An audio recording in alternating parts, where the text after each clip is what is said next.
പാർലമെന്റിന്റെ ഈ സമ്മേളനത്തിൽ ഒരു രാജ്യം ഒരു തെരഞ്ഞെടുപ്പ് ബിൽ അവതരിപ്പിക്കും. പ്രതിപക്ഷം ഏറെ എതിർപ്പ് പ്രകടിപ്പിച്ച പരിഷ്കാരം ഇതാ ബില്ലായി നിയമമാകാൻ ഇനി വെറും ദിവസങ്ങൾ. അങ്ങനെ ഇന്ത്യ ഒരു രാജ്യം ഒറ്റ തെരഞ്ഞെടുപ്പിലേക്ക് നീങ്ങുകയാണ്. ഒരു രാജ്യം ഒരു തിരഞ്ഞെടുപ്പ് പദ്ധതി ആരംഭിക്കാൻ സർക്കാർ തയ്യാറാണ് എന്നും ഈ സമ്മേളനത്തിൽ പാർലമെന്റിൽ ബിൽ അവതരിപ്പിക്കാൻ കഴിയുമെന്നും ഇപ്പോൾ NDTV സോഴ്സ് ഉദ്ധരിച്ച് റിപ്പോർട്ട് ചെയ്യുന്നു. നമുക്കറിയാം, 50 ലക്ഷം തൊഴിൽ ദിനങ്ങളും 100-ലേറെ കോടി രൂപയും നഷ്ടമാക്കിയ കേരളത്തിൽ ഈയിടെ നടന്ന ഉപതെരഞ്ഞെടുപ്പിനെ കുറിച്ച്. കുറച്ചുപേർക്ക് കസേരയും MP MLA ശമ്പളവും ഒക്കെ കിട്ടാൻ പാവം ജനവും പൊതുഖജനാവും ബലിയാടായി.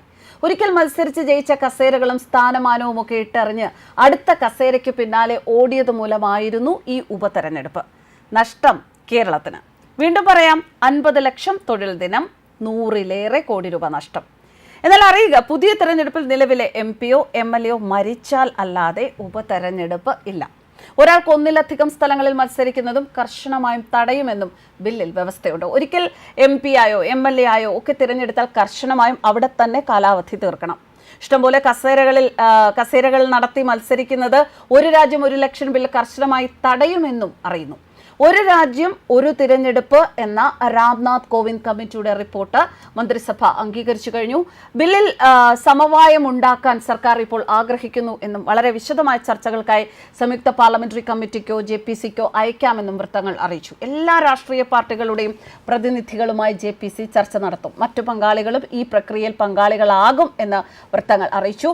രാജ്യത്തുടനീളമുള്ള ബുദ്ധിജീവികൾക്കൊപ്പം എല്ലാ സംസ്ഥാന അസംബ്ലികളിലെയും സ്പീക്കർമാരെയും വിളിക്കും.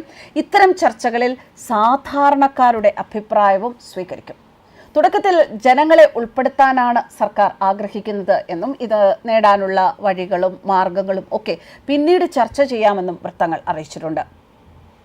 ഒരു രാജ്യം ഒരു തിരഞ്ഞെടുപ്പ് എന്ന ഈ നിർദ്ദേശം ഇത് 2014 മുതൽ മോദി സർക്കാർ മുന്നോട്ട് വയ്ക്കുന്ന ആശയമാണ്. 1952 ആദ്യ പൊതു തിരഞ്ഞെടുപ്പ് ഇന്ത്യയിൽ മുഴുവൻ ഒരുമിച്ചാണ് നടന്നത്. അന്ന് ഇത്രയും സംസ്ഥാനങ്ങളില്ലായിരുന്നു. 1967 വരെ ഇതായിരുന്നു പതിവ്. ഈ പതിവ് തുടർന്നു. കേന്ദ്രത്തിലേക്കും സംസ്ഥാനത്തിലേക്കും ഒരേ സമയം വോട്ടെടുപ്പ് നടക്കുക എന്നതാണ് വൺ നേഷൻ വൺ ഇലക്ഷൻ, ഒരു രാജ്യം ഒരു തെരഞ്ഞെടുപ്പ് എന്ന ആശയത്തിന്റെ ലക്ഷ്യം. മുൻ രാഷ്ട്രപതി രാംനാഥ് കോവിന്ദിന്റെ നേതൃത്വത്തിലുള്ള സമിതി ഈ വിഷയത്തെക്കുറിച്ച് കൂടുതലായി പഠിച്ച് റിപ്പോർട്ട് സമർപ്പിച്ചു. തുടർന്ന് കേന്ദ്രമന്ത്രിസഭ ഈ റിപ്പോർട്ട് അംഗീകരിക്കുകയായിരുന്നു. വളരെ ലളിതമായി ഇതിനെ ഇങ്ങനെ നിർവചിക്കാം: രാജ്യത്തെ എല്ലാ തിരഞ്ഞെടുപ്പുകളും ഒരുമിച്ചോ അല്ലെങ്കിൽ നിശ്ചിത സമയ പരിമിതിക്കുള്ളിലോ പൂർത്തിയാക്കുക എന്നതാണ് ഒരു രാജ്യം ഒരു തെരഞ്ഞെടുപ്പ്. ലോക്സഭാ തെരഞ്ഞെടുപ്പും നിയമസഭാ തെരഞ്ഞെടുപ്പും ഒക്കെ പൂർത്തിയാക്കി അതിനുശേഷം നിശ്ചിത സമയത്തിനുള്ളിൽ തദ്ദേശ തെരഞ്ഞെടുപ്പ് പൂർത്തിയാക്കണം. പൊതു തെരഞ്ഞെടുപ്പ് തുടങ്ങിയ കാലത്തുള്ള ഒരേ സമയത്തെ തെരഞ്ഞെടുപ്പ് രീതി മാറിയത് 1968-ലും 1969-ലും ഉണ്ടായ ചില പ്രശ്നങ്ങൾ കാരണമാണ്. അന്ന് ചില സംസ്ഥാനങ്ങളിൽ സർക്കാരുകൾ പിരിച്ചുവിട്ടു. അതുപോലെ തന്നെ 1970-ൽ ലോക്സഭാ തെരഞ്ഞെടുപ്പ് നേരത്തെ നടന്നു. ഈ രണ്ട് കാര്യങ്ങൾ കാരണം രാജ്യത്തെ മൊത്തം തെരഞ്ഞെടുപ്പ് സമയം താളം തെറ്റി. മുൻ രാഷ്ട്രപതി രാംനാഥ് കോവിന്ദ് സമർപ്പിച്ച പഠന റിപ്പോർട്ട് ഏകകണ്ഠമായിട്ടാണ് അംഗീകരിച്ചത്. ജുഡീഷ്യറിയിലെ ഉയർന്ന റാങ്കിലുള്ള അംഗങ്ങൾ ഈ സമിതിയിൽ ഉണ്ടായിരുന്നു. പൊതുജനങ്ങളിൽ നിന്നുള്ള അഭിപ്രായങ്ങൾ സ്വീകരിച്ചിരുന്നു എന്ന് റിപ്പോർട്ടിൽ പറയുന്നുണ്ട്.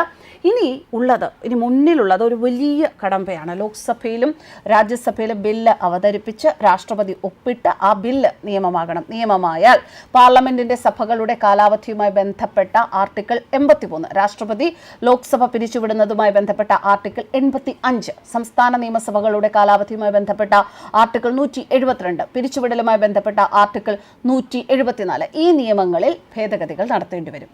ഭരണത്തിൽ ശ്രദ്ധ കേന്ദ്രീകരിക്കാനും നയരൂപീകരണം മെച്ചപ്പെടുത്താനും സാധിക്കും എന്നത് തന്നെയാണ് പ്രധാനപ്പെട്ട ഗുണം. ഓരോ സംസ്ഥാനത്തിനും ഉയർന്ന സാമ്പത്തിക വളർച്ചയ്ക്ക് ഒരു രാജ്യം ഒരു തെരഞ്ഞെടുപ്പ് കാരണമാകും.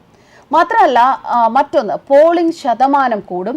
തിരഞ്ഞെടുപ്പുകളുടെ എണ്ണം കൂടുന്തോറും ആളുകൾ വോട്ട് ചെയ്യാൻ എത്തുന്നത് കുറയുന്നതാണ് പതിവ് എന്നാണ് വാദം. ലക്ഷക്കണക്കിന് ഇന്ത്യക്കാർ മറ്റു രാജ്യങ്ങളിൽ തൊഴിലാളികളാണ്.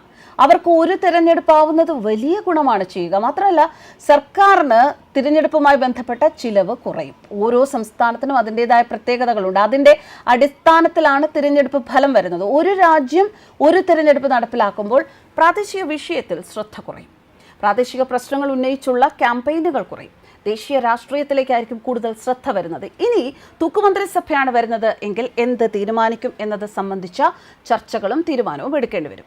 ജനാധിപത്യത്തിന്റെ പാതയിൽ മുന്നേറുകയാണ് ഭാരതം. ആര് അധികാരത്തിൽ വരണമെന്നും ആര് പ്രതിപക്ഷത്തിരിക്കണമെന്നും തീരുമാനിക്കാനുള്ള വിവേകം അത് ഭാരതത്തിലെ ജനങ്ങൾ നേടിയിട്ടുണ്ട്. 2 വർഷക്കാലം അടിയന്തരാവസ്ഥ അടിച്ചേൽപ്പിച്ച് ഈ രീതിക്ക് മാറ്റം വരുത്താൻ കോൺഗ്രസ് ശ്രമിച്ചു എങ്കിലും ലഭിച്ച ആദ്യ അവസരത്തിൽ തന്നെ ജനങ്ങൾ കോൺഗ്രസിനെയും അന്നത്തെ പ്രധാനമന്ത്രി ഇന്ദിരാഗാന്ധിയും അധികാരത്തിൽ നിന്ന് പുറന്തള്ളി. രാഷ്ട്രീയ അസ്ഥിരതയുടെ മുഖമുദ്രയായ ഒരു മുന്നണി സംവിധാനം ഏറെക്കാലം രാജ്യത്ത് നിലനിന്നു. എന്നാൽ ഏറ്റവും ഒടുവിലത്തെ 2 പൊതു തെരഞ്ഞെടുപ്പുകളിൽ സ്ഥിരതയുള്ള ഒരു ഭരണത്തിനു വേണ്ടിയുള്ള ജനവിധിയാണ് ഉണ്ടായത്. 2 അവസരത്തിലും BJPയും നരേന്ദ്രമോദിയുമാണ് ജനങ്ങൾ തിരഞ്ഞെടുത്തത്. ഇതിൻ്റെ നേട്ടം രാജ്യത്തിനും ജനങ്ങൾക്കും ഉണ്ടായി.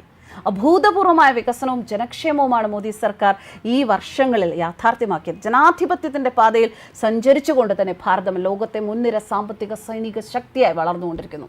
ഇപ്പോൾ ലോകരാജ്യങ്ങളിൽ സാമ്പത്തികമായി 5ാം സ്ഥാനത്തുള്ള ഭാരതം 3ാം സ്ഥാനത്തെത്താനുള്ള തയ്യാറെടുപ്പിലാണ്. ന്യൂസ് ഡെസ്ക് കർമ്മ.